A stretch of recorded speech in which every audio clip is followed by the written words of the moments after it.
ndani ya Chadema ninauona upendo umepotea. Haupo tena ule upendo ambao tumelelewa ndani ya Chadema, kwa sababu hata viongozi wanayashuhudia haya. Lakini viongozi wetu wamefunga masikio. Watu wanaondoka ndani ya chama hiki kila kukicha, mnafuatilia. Hakuna kiongozi anayetoka kujibu. Hakuna kiongozi anayetoka kudai hawa watu kwa nini wanaondoka ndani ya chama. Mimi ninachokiamini, chama chochote kina malengo ya kushika dola. Kinapotoka kwenye malengo ya kushika dola, hicho sio chama tena, hicho ni chama mfu. Taasisi yoyote ambayo inajitoa uwanjani kwenye mapambano inasema yenyewe itajipanga kwa namna yake, huku ikiwaacha wananchi wakiwa hawana uwanja wala mlango wa mapambano, taasisi hiyo ni taasisi mfu.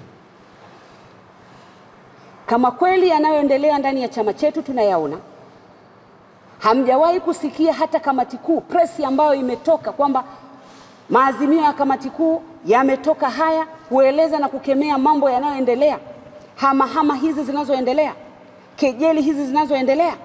Hakuna mtu ambaye ana mpango wa aina hiyo. Badala yake tunawaona viongozi, makamu kazi yake anaendelea kuzungumza kwenye majukwaa, huku ndani ya taasisi kukiendelea kuwaka moto.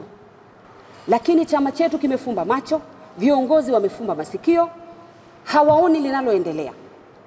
Taasisi ambayo imeshatoka kwenye malengo ya kutetea wananchi imegeuka taasisi ya kiharakati ya kusema kwamba sasa tuende tuandamane tukazuie uchaguzi.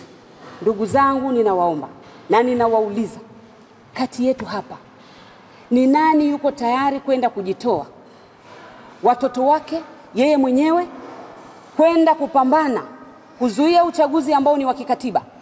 Na mimi ninaamini hatuna mlango mwingine wa kwenda kwenye uchaguzi, lakini viongozi wanaendelea kuwahadaa watu wetu kwamba Chadema itakwenda kwenye uchaguzi.